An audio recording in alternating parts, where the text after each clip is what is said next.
Hello, everyone. Today we have with us Dr. Susanna Tom. Dr. Tom is from San Francisco, California. She graduated from USF Morsani College of Medicine, and she's currently a first-year resident in the Chestnut Hill family residency. She has an adorable, needy cat named Kaya, who demands all her attention when she's home. When she gets a moment to herself, she can be found exploring new restaurants and finding new recipes to practice. She's also an avid tennis and pickleball player. So if anyone needs any advice, ask Dr. Tom. Dr. Tom. Part of your wellness. Yeah. Thank you for the introduction. It's not. All right. And then I clicked share screen first, right? Can you folks on Zoom see the slide as well? Okay, great. All right. So hello again. Good afternoon, everyone. My name is Dr. Tom. You know, just call me Susanna. That feels strange. So today I will be talking about, excuse me, depression and how to stay well. So I did want to include a slide that, we will be kind of covering some deeper, or not deeper, but some potentially like negative past experiences, like loss of a loved one, trauma, etc. So if you feel the need to step out at any time, if the content is too overwhelming, or you need a moment to yourself, please feel free to do so. Now, as an overview on depression, so although it's, I guess, a given almost that older adults are more likely to experience sad and unfortunate life events, such as the loss of friends or families, health complications, and loss of autonomy. However, true depression is not a normal part of aging and should not, it shouldn't be accepted. And based on a study published in 2024, approximately 4% of older adults greater than age 70 have depression. There's a long list of common symptoms here. As I go through them, you'll see that the ones I have in bold are ones that can get confused potentially as part of normal aging, but I just wanted to highlight them to kind of, again, make it more clear why. Excuse me, Dr. Tom. Yes. Could the Zoom folks all mute themselves, please? The people on Zoom, please mute yourself. We have a lot of people whose microphones are still on.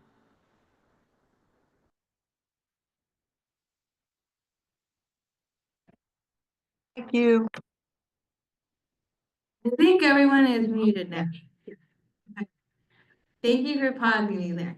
So as I was saying with common symptoms, so you can see on the screen, so the first one that, obviously everyone thinks of when we talk about depression is feeling sad, empty, or hopeless. The next one, not wanting to do activities, especially hobbies that you used to enjoy. And that, another word for that is called anhedonia. Now, you might see either weight gain or loss and or changes in appetite. Sleeping too much or too little, and too little can look like trouble falling asleep or trouble staying asleep. You might be experiencing irritability, you find yourself easily frustrated or restless, you might have a lack of energy or feeling tired, you might be feeling worthless or overly guilty, difficulty concentrating, remembering things, or making decisions, and then lastly, thinking about suicide or hurting yourself. Now, how is this diagnosis made? So we do have some clinical tools. And these might be familiar to you if you go to your doctor and they do this screening with you as well. It starts with what is called the PHQ-2, and those are two questions. It usually sounds something along the lines of, over the last 2 weeks, how often have you had any difficulty with? And the first question is, again, feeling sad, down, or hopeless. The answer choices are usually something like 0 days, few days, half a days, or nearly every single day over that 2-week period. And then the second question is related to the symptom of anhedonia, like feeling bored and not wanting to do the things that you used to enjoy. And so if you were to score high enough on the PHQ-2, and I don't remember off the top of my head what that specific number is, but if you were to score high enough, then it would trigger the PHQ-9 questions to drop down, at least in the electronic medical record. And those 9 questions then cover the exact symptoms that we just reviewed in the previous slide. And at the end of this questionnaire, depending on what number score it is, it will rate you as mild, moderate, or severe depression. I also wanted to mention, so the DSM-5, and that stands for the Diagnostic and Statistical Manual of Mental Disorders. That's what the psychiatrists use, and that's what they update every few years. It defines, or they make the diagnosis of depression using at least 5 or more symptoms over a 2-week period that is different from previous, so different from how the patient like if they're having new symptoms now.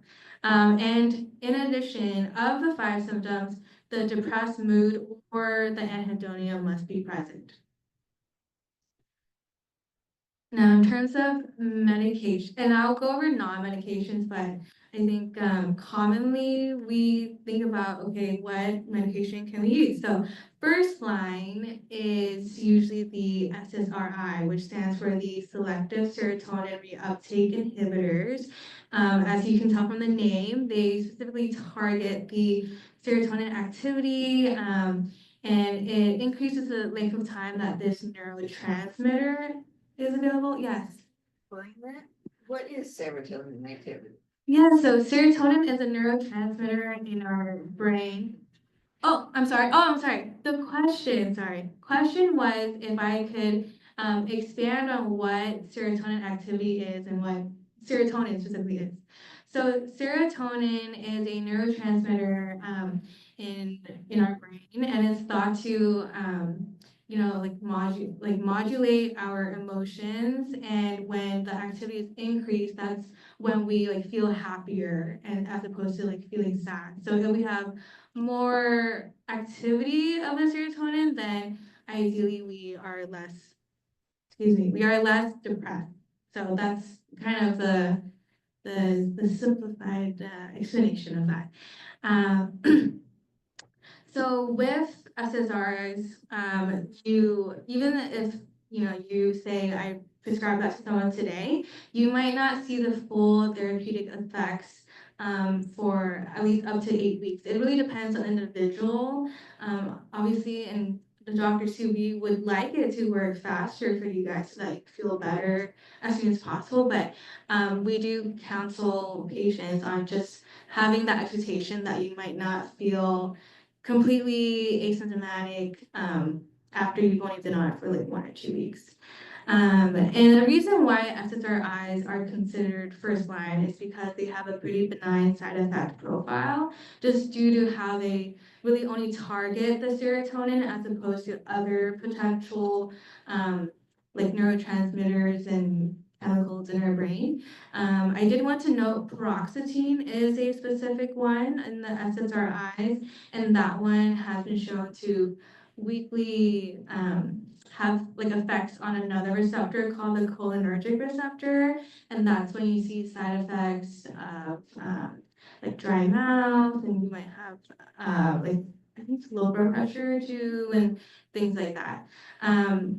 But as you see in the next slide, the most common side effects that you might see with SSRIs do still include dry mouth, headache, insomnia, loose stools, sexual dysfunction, and sweating. There's definitely a few more, but those are the most common. I wanted to make a note that fluoxetine specifically has a longer half-life because its metabolite, so one of the breakdown products, also has antidepressant activity. So that's something to consider for us when we're thinking about which specific one to prescribe. And then lastly, citalopram, escitalopram, and sertraline, these are three that specifically have less effect on the liver enzymes. And so if we have someone who is, is on many other medications and we're worried about drug interactions, then these are three that are probably better tolerated, especially in folks who are on multiple other medications. Now, moving on to adjunctive medications. I call them adjunctive. These can be add-ons in addition to SSRIs, or depending on the patient, these might be ones that you take, that you switch off the SSRI and then take this instead. It depends on the patient. So the first one, SNRI, that stands for serotonin norepinephrine reuptake inhibitor. The norepinephrine is just another neurotransmitter in the brain.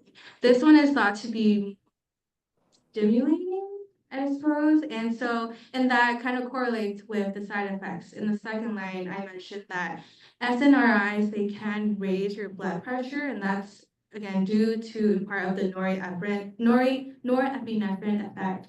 And so that is a potential reason why this is not prescribed as often.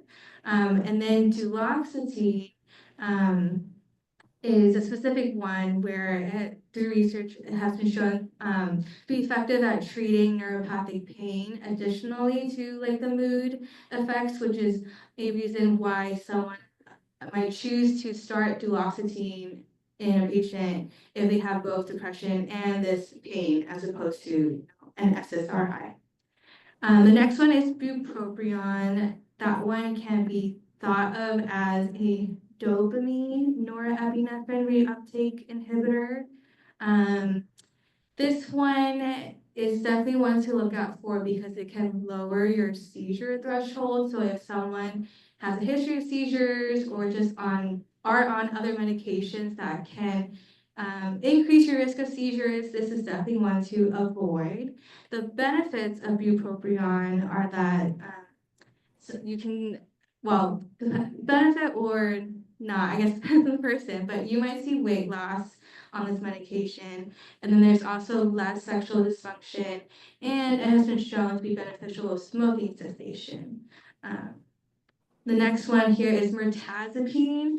That one has effects on the noradrenergic and serotonergic receptors.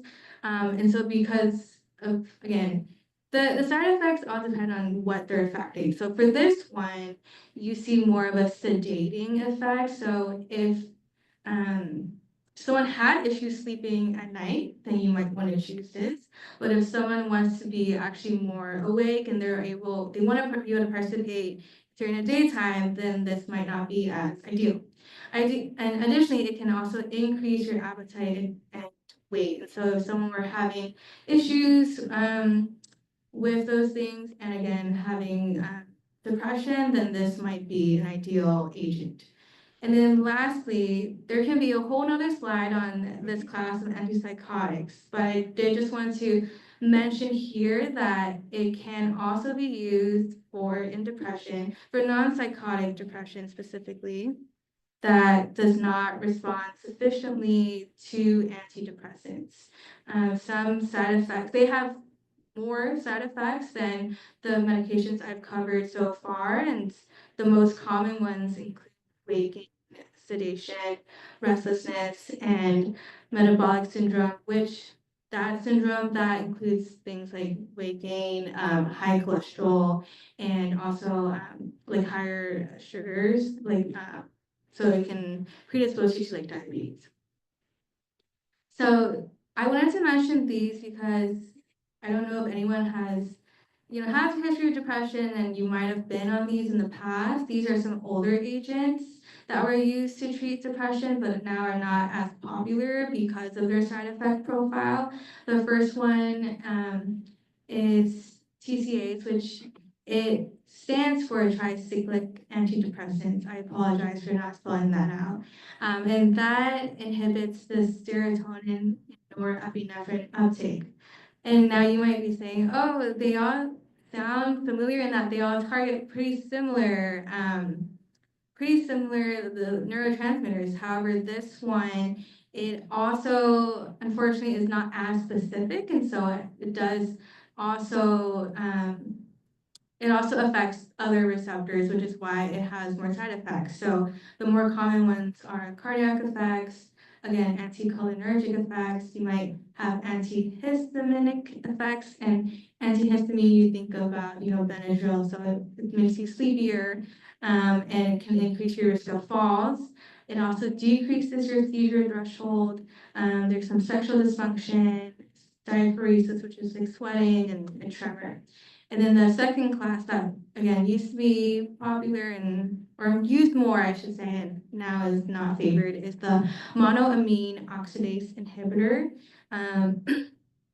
That one has an unclear mechanism of action, but again, the point is it does have effects on multiple neurotransmitter receptors, and that's why they also have more side effects. So it is contraindicated in patients with heart failure, liver disease, and something called pheochromocytoma. And the reason why is because it can cause weight gain, serotonin syndrome. It can cause, on one hand, a hypertensive crisis, so it might raise your blood pressure suddenly. But I think on the flip side, I also read that it can actually drop your blood pressure a bit. So it's finicky and something that we don't really prescribe anymore. Now, other options besides medications, there's psychotherapy. A lot of times we ask patients if, they're interested in seeing a counselor or therapist in addition to medications. There are many different types of psychotherapy that have all been shown to be equally effective in treating depression. I won't read off all of them. But you must keep in mind that the effectiveness does depend on the skill of your therapist in administering the therapy. And then I also didn't spell this out, apologies. ECT, that is electric convulsive therapy. And what that entails is they attach some like wires, I believe. I watched it a few times in the past in medical school, and they attach some wires to your like head, like around your head, and those wires they produce a generalized seizure. It's done under general anesthesia. It lasts for a few seconds. You are in like the surgery recovery room, and you're monitored during the whole time to make sure nothing happens. And you might say, "Wow, this sounds maybe intense or like a big deal." And I definitely understand that, but there are very good research showing that it's effective, especially in cases where someone is, for example, suicidal, or they're having severe psychosis, which can entail like hallucinations, delusions, and then catatonia, which is when you can think of catatonia as someone who is basically shut down and they don't have an appetite, they don't want to do anything, they're just laying in bed like all day. So that's kind of what catatonia looks like. And now ECT may be preferred over medications in those who have greater risk from antidepressant and antipsychotic medications. So it's definitely not first line, but it is something to consider if someone can't tolerate the other options, or their depression is not responding to the other options. I wanted to highlight some caveats specifically for our older adult population. And so from my research, it looks like it is recommended to reduce the dose of SSRIs when starting these medications, just because, again, older adults are often on other medications, and we want to make sure that they're not having an increased risk of side effects and they're tolerating them well. Secondly, I just learned about this tool. It's called the Screening Tool of Older Persons Prescriptions. That's one. The second one is Screening Tool to Alert Doctors to Right Treatment. And so the shorter acronym is STOP-or-START. And these two are basically a list of medications that are prescribed by the organ system that they're intended to target. And they give very specific situations in which you might want to start someone on something or stop someone on something. So, for example, if you were someone who had chronic kidney disease and your GFR was below 15, for example. All right. I have no idea what you're saying. Okay. I'm giving an example of like a situation that is like listed in this list of so I guess this is less relevant for you guys. But I just wanted to know that this is a decision-making tool that some providers might use to help us decide whether a antidepressant medication is safe for use or not. And again, it very depends on the specific patient and what medications they're on, what disease they have. So, the Beers criteria is something that is maybe more familiar to folks, and that is again, list of medications developed by the American Geriatric Society. It gets updated I don't know if it's annually, but again, it gets updated often. And I wanted to highlight on there that they list antidepressants with the anticholinergic activity. So to remind us, that's the TCAs mainly, and then also paroxetine. Those are recommended to not be prescribed in our older adults. And then antipsychotics, I wanted to mention and highlight that it is approved for adjunctive therapy of depression. So just wanted to make that clear. And then lastly, research actually has shown that in persons with dementia and depression, there's actually not much benefit to starting them on on medication. And so it doesn't seem like there's any harm or risk, but there's also not much benefit. And so that's why is that?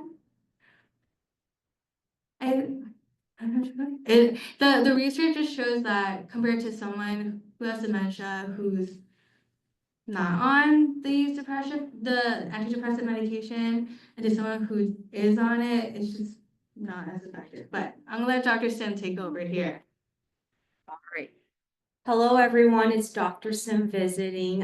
Hello to the people on Zoom. So the question was to better clarify why these medicines that help other people with their depressed mood or sadder mood doesn't really show great benefits with those with memory issues or cognitive issues. So I think that's it's kind of a matter of semantics is in that. So Dr. Tom was trying to clarify that, well, we know that the medications don't cause harm, but we can't really reliably track the positive effects of a medication such as this, because a lot of times when we actually study or ask a patient like how you're doing, we have to find some objective or measurable effect, and that's what we do with the PHQ-9 that Dr. Tom initially said, that screening tool or the tool to better define how severe someone's depression is. If one has come across anyone with cognitive issues or memory issues, it's very difficult to reliably have them answer these questions as a follow-up. So in a way, it's like they might be better as in their weight increases or their appetite might seem better to a loved one, more interactive with a loved one, and they seem that their mood is better. But objectively, data-wise, it's hard to prove. Does that make more sense, Ms. Joan? Okay, thank you.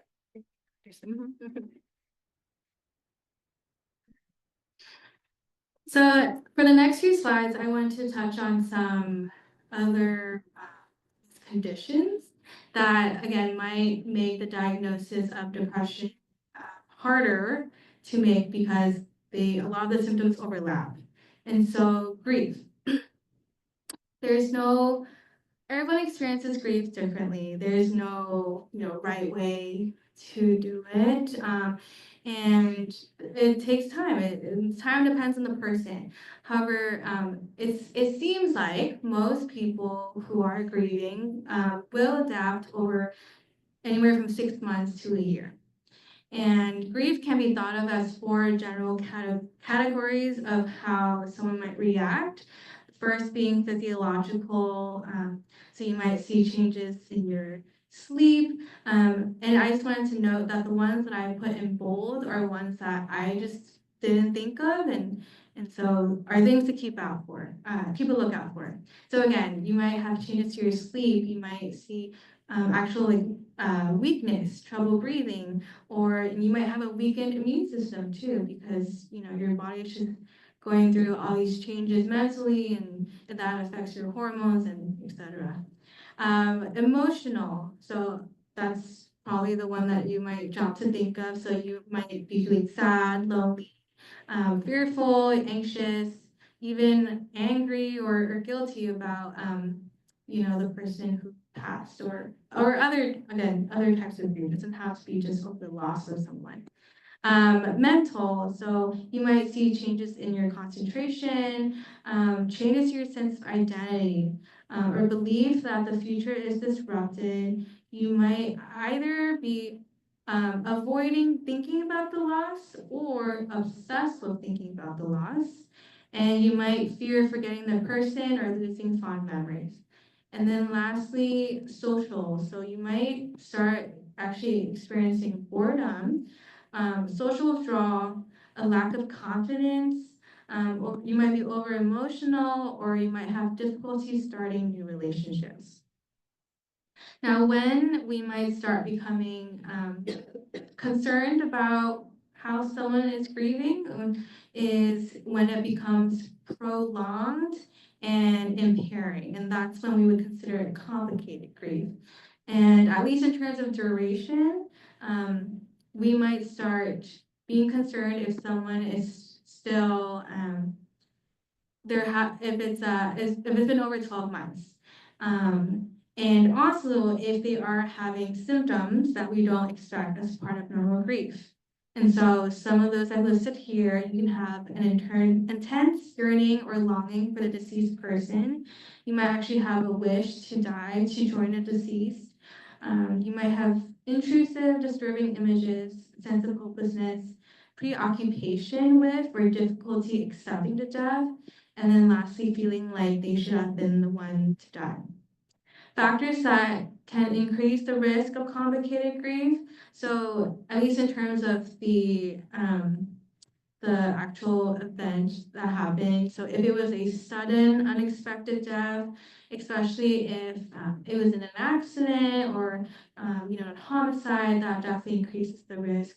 And then for the person themselves who are more vulnerable, it can include those who have previous psychiatric disorders, previous suicidal threats or attempts. If you have a lower social support and less community around you, and then lastly, dependent attachment to the deceased. And the last one that I'll comment on is acute stress disorder and PTSD. They're basically the same condition. It just depends on how long the person has had the symptoms. It's considered acute stress disorder if they've had the symptoms for 3 days or greater since the traumatic event, but less than 1 month.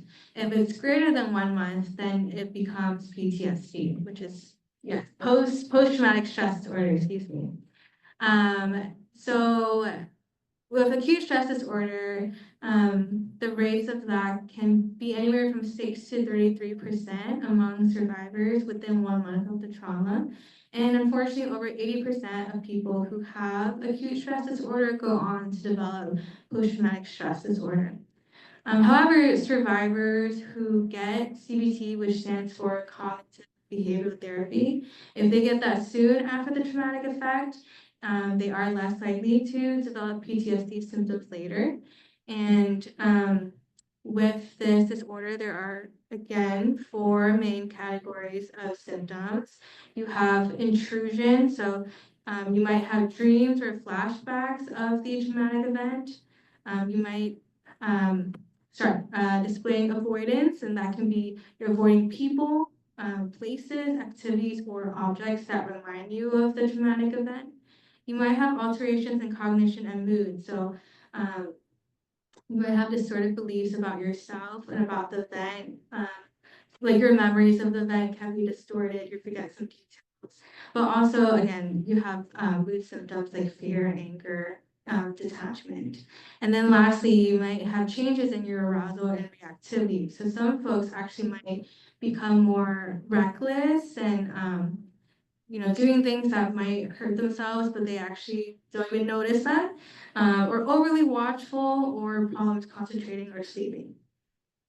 Now, I did want to end on a happier note after going over all these things. I did look up, and I'll answer. It's Miss Joan, right? Miss Joan had a question at the beginning, which I'll answer at the end. But how can we stay well? And so I looked up specifically programs that are in the Roxborough area, just given where Cathedral Village is. I just learned that there's a YMCA in the area, and this I thought was cool. They have a program called Live Strong at the Y.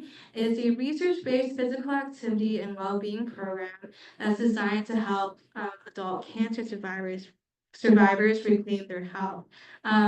What activities they actually do, I'm not too sure, but I know it happens over many weeks.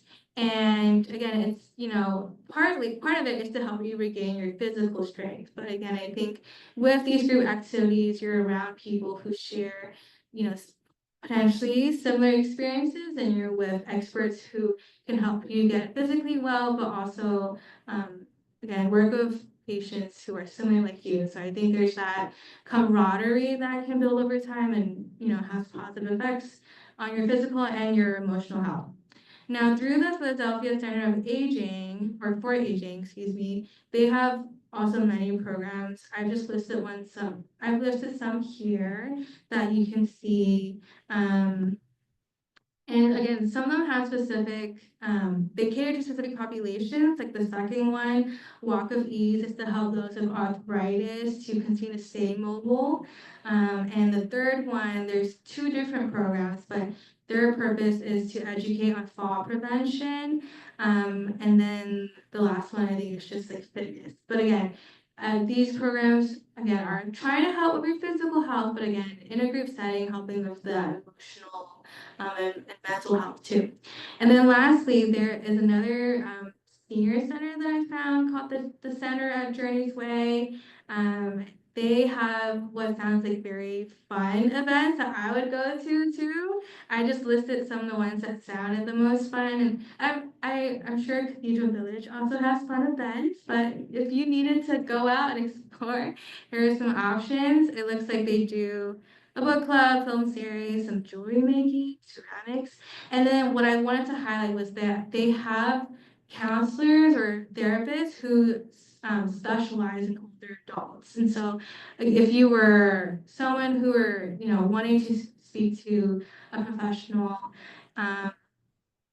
the process, I believe, is they have a social worker there who helps you do a questionnaire, and then they match you with a therapist who's trained in giving, therapy to older adults. On the website, it's called geriatric counseling, if you were interested in that.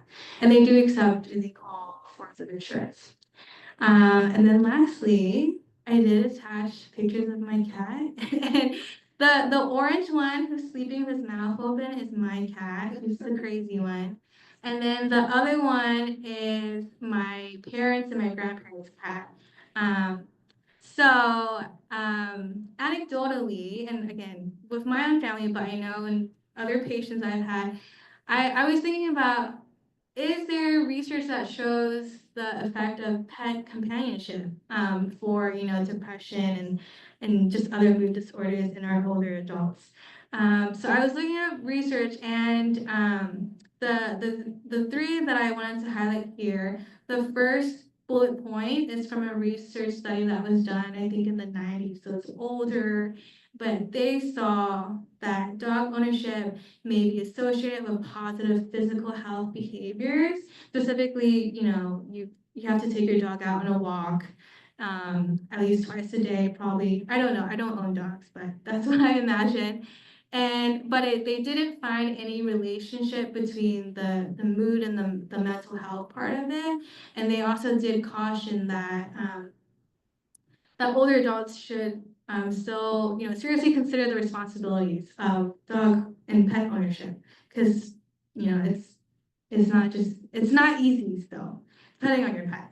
The second research study that I found is it was done in England, and they, again, we're looking at folks, older adults who had pets, and they had them do a questionnaire, and what they found was pet ownership was associated with slower rates of decline in specifically verbal memory and verbal fluency in older adults living alone.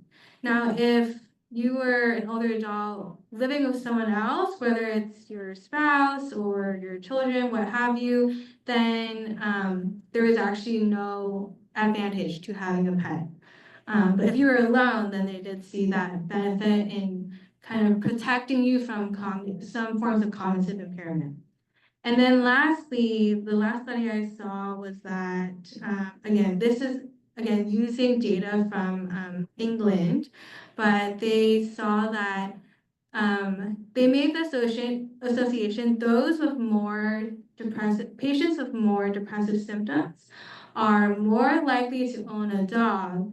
However, that ownership was not significantly associated with a change in your depressive symptoms over time.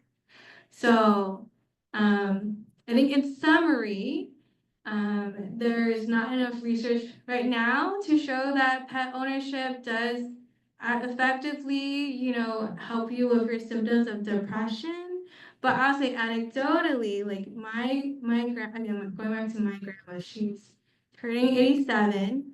And every time I call home, she tells me that despite her knowing that she is not our family cat's favorite person, she's probably the least favorite person in the household.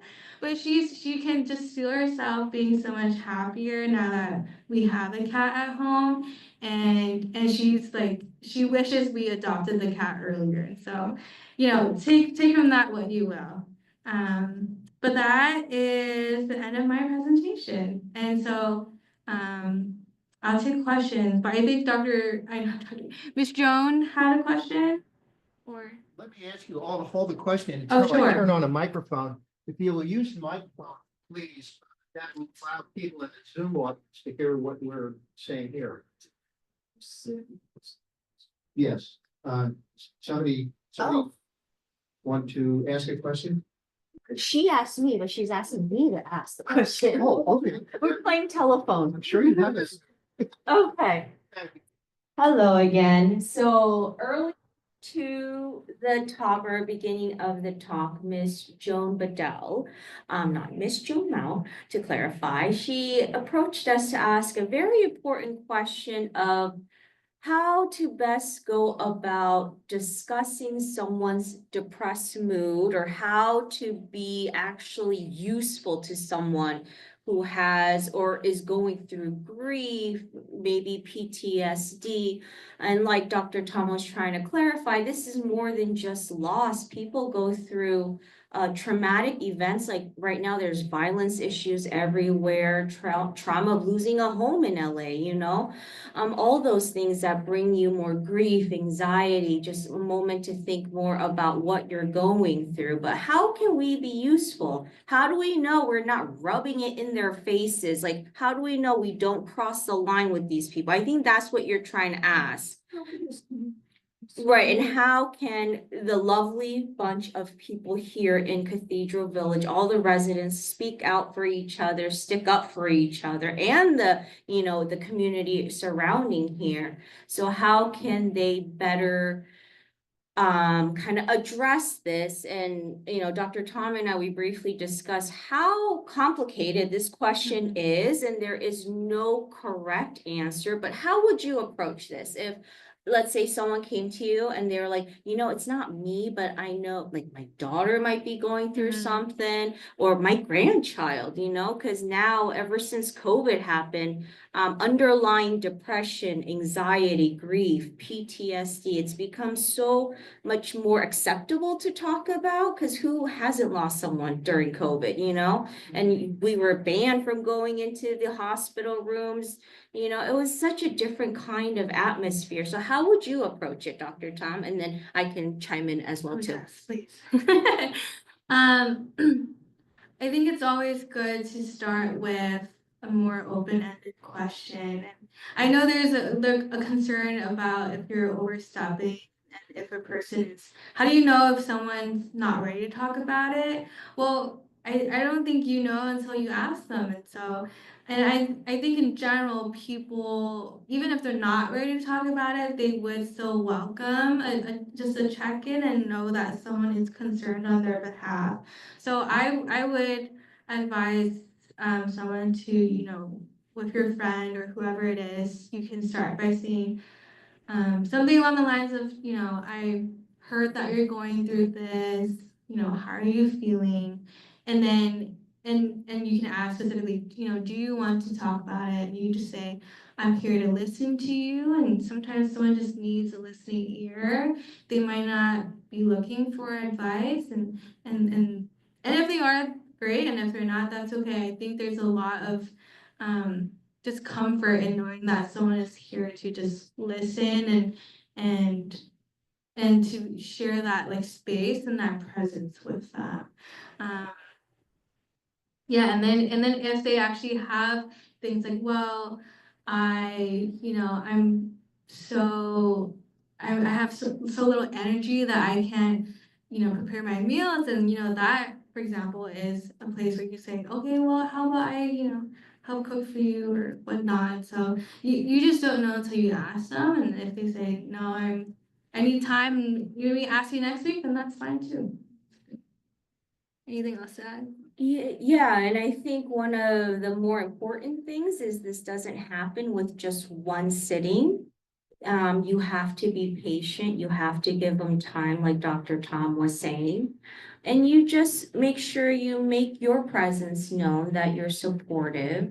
I think sometimes we overdo it and we beat around the bush too much. We're a little too careful, and it actually negates what we're trying to do.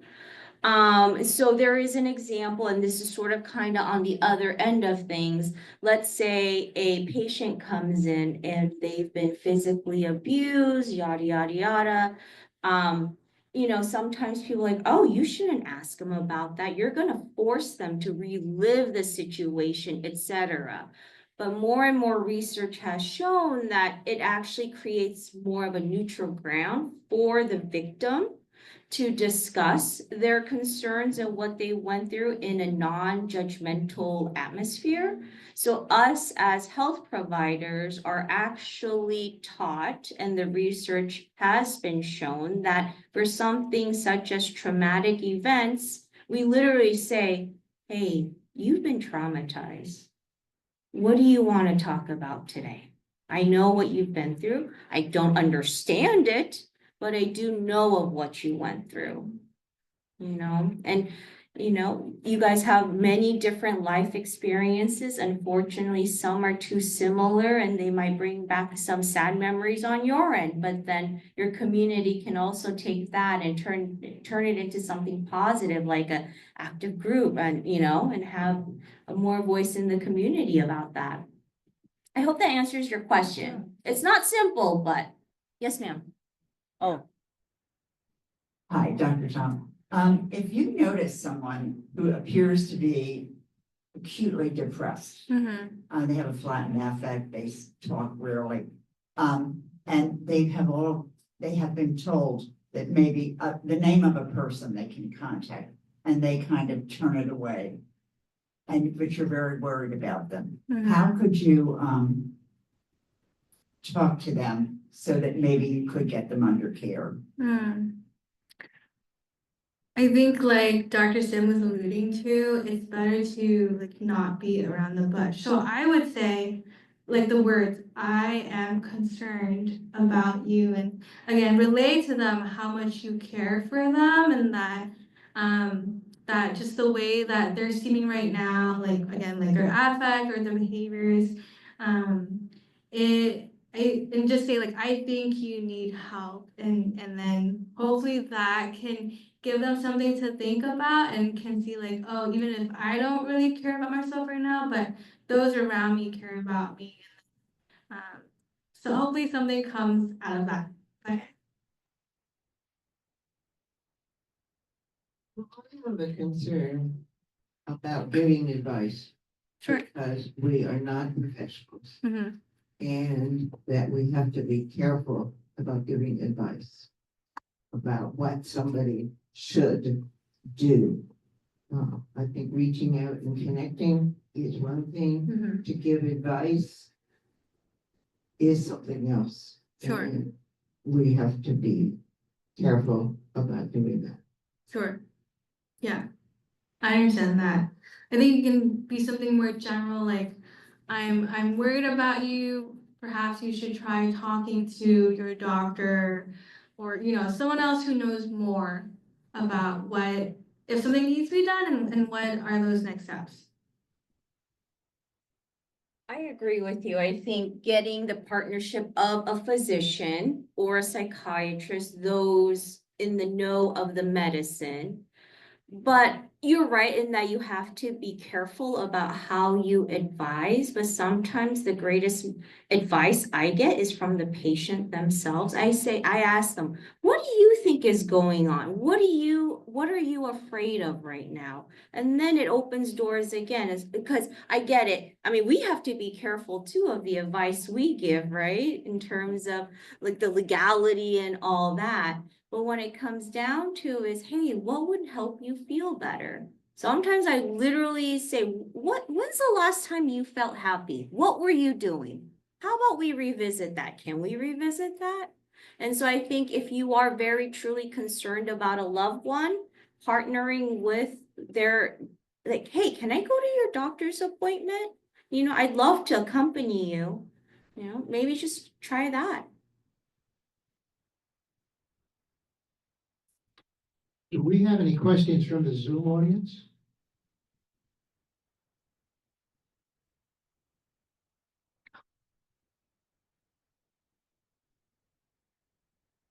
Okay, Tony, we'll speak a little louder. I understand you're having trouble hearing us.